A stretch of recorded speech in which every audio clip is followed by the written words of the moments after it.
The Australian Grand Prix is usually just the start of a new Formula One season. But this year, the biggest story isn't simply George Russell taking pole position or Mercedes dominating qualifying. The real story is Lewis Hamilton's suspicion. The Ferrari driver openly questioned how Mercedes suddenly found such a large power advantage. During pre-season testing, there was no clear sign that Mercedes was this far ahead. But in Melbourne qualifying, the straight-line speed data told a different story. Russell wasn't just quick, he consistently pulled away from the other cars every time they exited a corner and accelerated onto the long straights. That's when Hamilton pointed to a possibility that has been circulating around the paddock: the compression ratio loophole in the 2026 power unit regulations. The rule itself is straightforward. The maximum compression ratio is limited to 16:1. But FIA compliance testing only measures that ratio when the engine is cold in the garage. Several engineers believe Mercedes may have exploited material expansion at operating temperatures, effectively increasing the compression ratio once the engine is running on track. If that's the case, Mercedes might not technically be breaking the rules, but it could still be gaining a performance benefit that the regulations were never intended to allow. What makes the situation even more controversial is that the FIA already knew about this loophole late last year. The rule change to close it has already been agreed. The problem is that it will only come into effect in June. In other words, the advantage being questioned right now could remain completely legal for several races at the start of the season. So is Hamilton simply frustrated seeing his former team dominate, or is he pointing to a regulatory failure the FIA should have addressed much sooner? Make sure you're subscribed, because in this video we're going to break down how this technical loophole works and why it may have given Mercedes such a powerful start to the 2026 season. Because what happened in Melbourne didn't just raise eyebrows, it exposed a regulatory grey area that several teams had already been warning about long before the first race weekend of the season. To understand why Hamilton's comments matter, you have to start with what actually happened on track during qualifying. Mercedes didn't just edge the competition, it dominated in a way that very few people in the paddock expected based on the evidence from testing. George Russell took pole position and his teammate Kimi Antonelli completed a front row lockout. The margins told the real story.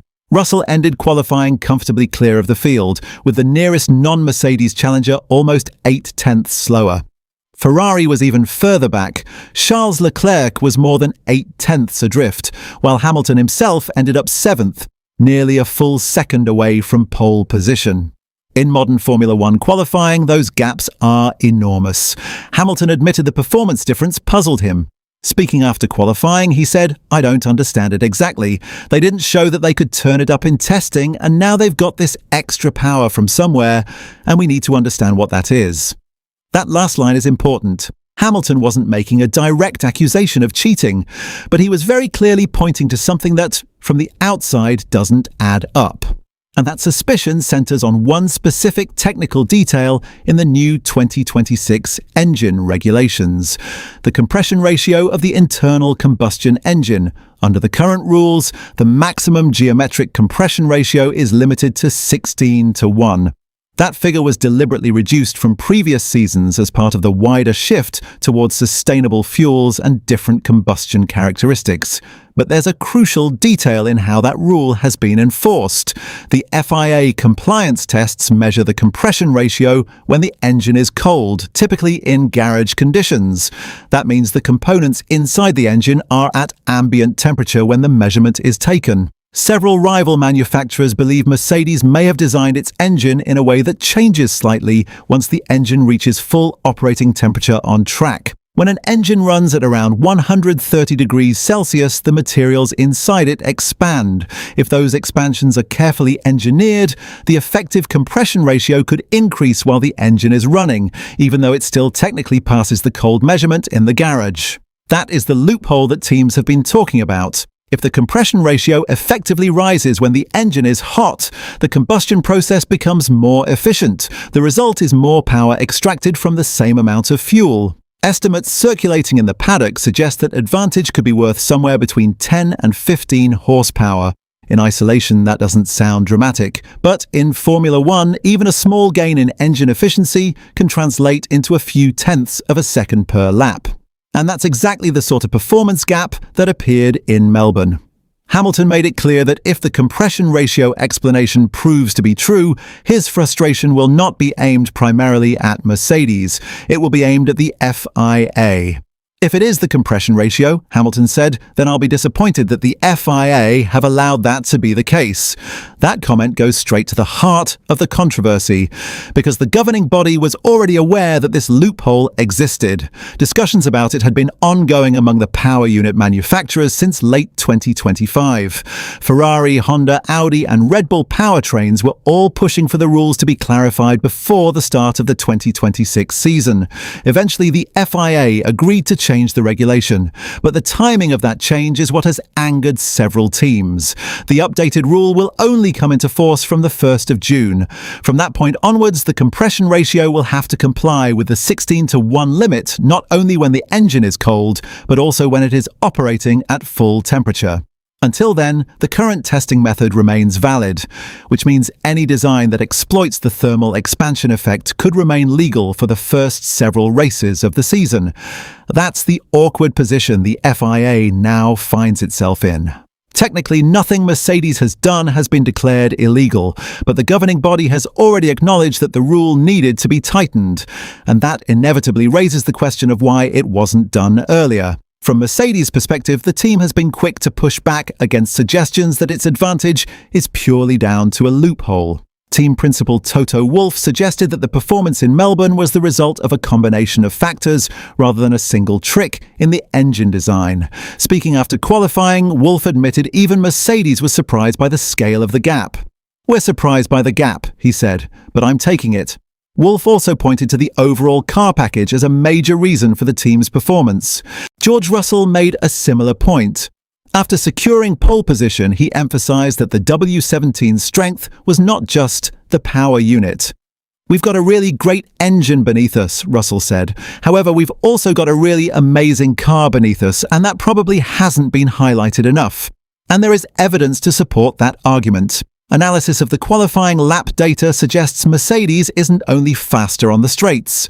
The car also carries strong minimum speeds through several corners, indicating that the chassis and aerodynamic platform are working effectively. But even within that data, one pattern stands out.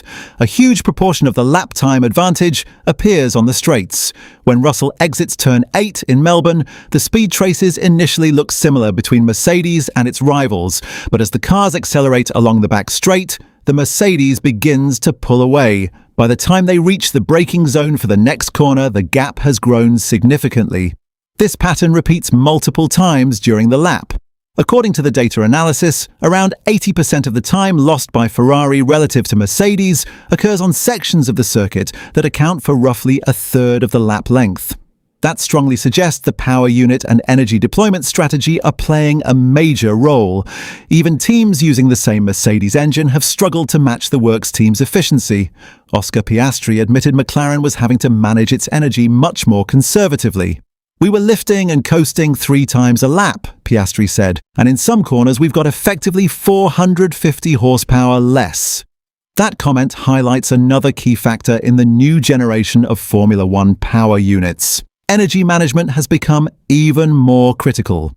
The electric deployment from the MGU-K can provide an additional 350 kilowatts of power, but only if the battery state and energy recovery have been managed correctly earlier in the lap.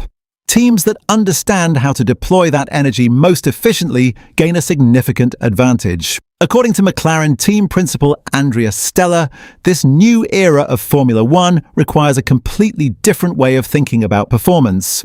"We are entering a new language of Formula One," Stella explained, referring to the complexity of energy deployment strategies.